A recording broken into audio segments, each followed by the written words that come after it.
The more a man is trying to be a hero, the more I assume he has unresolved trauma. And he is constantly putting adversity in his path so he can feel strong and fearless. And basically, it's overcompensating for him not having any control over how much fear he lives with. And I say this as somebody who that was me. And like I said in that last video, I go into a little bit differently here, but I'm going to talk about outdoorsy men and also just not even outdoorsy men, but men who just need to be a hero, who are so afraid of their past that they will go to any length to feel heroic, to save themselves from their dad or from something in their past, to be in the present who they wish they could have been in their childhood. And it never worked. All they do is create more trauma for themselves. And because men just can't just not date women, so many of them won't just tap out, these lone wolves. Unlike, I was a lone wolf, but I was a woman. And so under patriarchy and stuff, I can't exploit men the way that men all can exploit us, because the system is set up to make them parasites,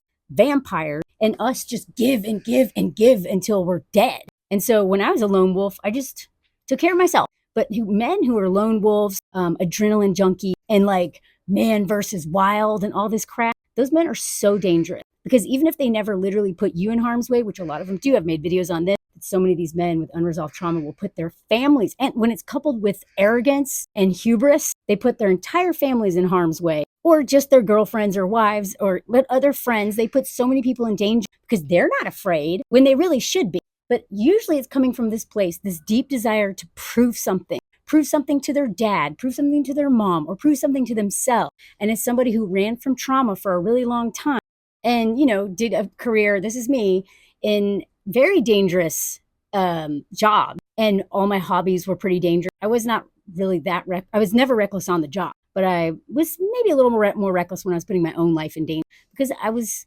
desperate to prove that I can protect me, that I can take care of me, that nobody can harm me. And I don't think a lot of climbers and adrenaline junkies realize this. A lot of times it is just putting ourselves in our family dynamic again and again. Like, how familiar to be on a rock wall and being like, I don't want to die. I don't want to die. And then I pull myself through it and I'm like, see, I didn't die. And it's because of me. Sound familiar? That's literally how I survived my childhood. And it wasn't until I moved to New York and wasn't living in my truck for years and doing really dangerous jobs and, you know, constantly in fight or flight. When I moved to New York and actually lived in an apartment, boom, all this trauma, all this PTSD, stuff that I had kind of had a feeling had happened to me, but I didn't know until I was finally in something stable. And men who are constantly chasing adrenaline are avoiding that. They don't want to look at the past. They don't want this thing to catch up with them. So they run and they run and they run and they run. They run marathons, they run triathlon, or they do stuff like this. This is actually one of the only documentaries on climbers that I found to be really beautiful and telling the whole story. That and the Dawn Wall. I've made a video before about how I can tell it's a red flag. I can tell a man's mindset and his how much healing he's done by which climbing movie he likes. Remind me to do that video for y'all. I've done it in the past, but that was like a year and a half ago. But this movie right here about Alex Lowe, it is one of the most beautiful movies I've seen, because it's made by one of his sons, and it's basically about all of the kids he left behind and the wife he left behind to parent these children all by herself. Well, actually not all by herself, because his climbing partner swooped in and became like stepdad. But then guess what? He abandoned them too. He just couldn't stop climbing. They just can't stop. Don't make me stop. It's who I am. I'll lose myself if I stop putting myself in unbelievable amounts of danger. Like, bro, do you ever question why you need to do that? Do you? I don't think you do. And we worship these men. There's so many TV shows about like man versus wild. Wow. These men just like can't handle being, their hero complex is attached to the wrong thing. It's about being a martyr. About, you know, it's this like war mentality, which I believe is absolutely tied to like white supremacy culture, capitalism, patriarchy, and all this stuff that makes all of us sacrificial lambs on some level. But men get to be individualistic and unbelievably selfish. And even if they have a family and kids and people who rely on, who they're supposed to be the protectors and providers of, what do? They go on these stupid vacations that involve so much risk, and then some of them just die, or they bring their families with them, which is even worse. So many movies If they're not war movies, they're this. If it's not man versus another man on the battlefield to save humanity, it's this man versus a bear, right? Like, you could not pay me to watch this crap. I know he did a great performance, but also remind me to do the video about how unbelievably reckless this film was. That they put this whole cast and crew in so much danger.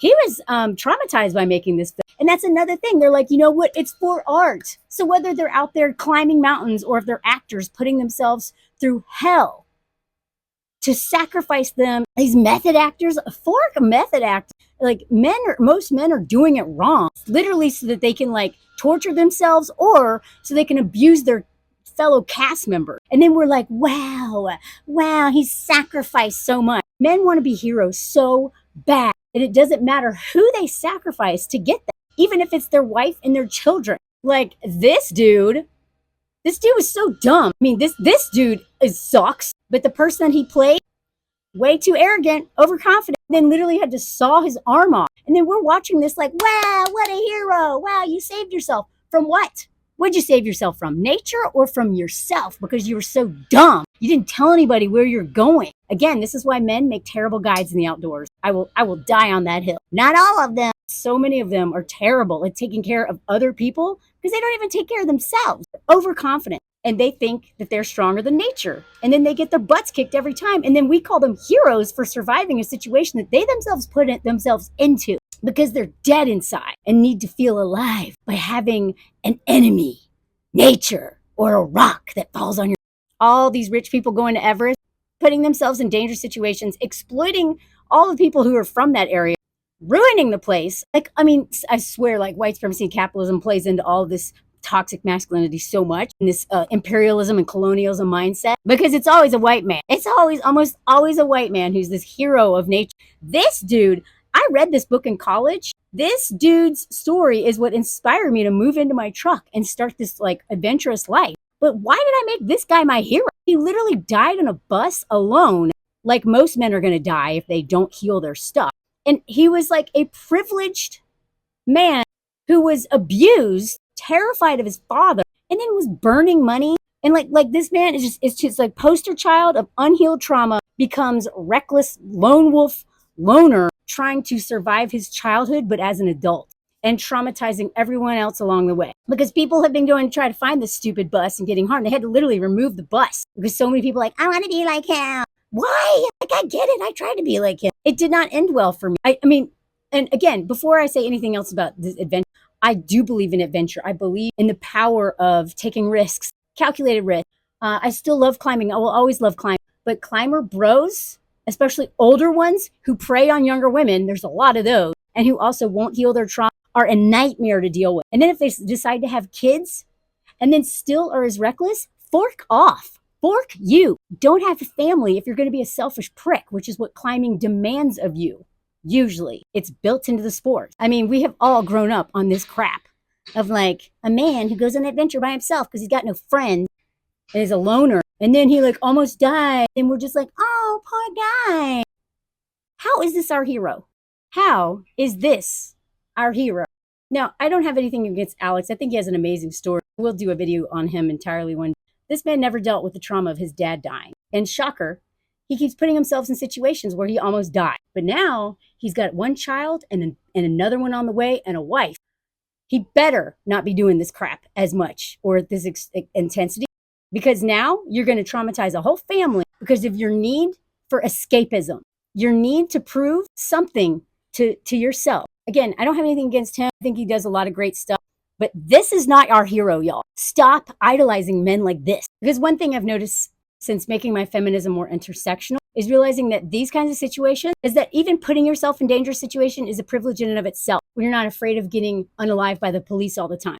And it reminds me of this Fleabag quote. Women are born with pain built in. It's our physical destiny, period pain, sore boobs, childbirth. You know, we carry it within ourselves throughout our lives. Men don't. They have to seek it out. They invent all these gods and these demons and things just so they can feel guilty about things, which is something we do very well on our own. Then they create war so they can feel things and touch each other. And when there aren't wars, they play rugby. We have it all going on inside. I think men are so jealous of women and so desperate to be heroes that they create their own misery because of patriarchy.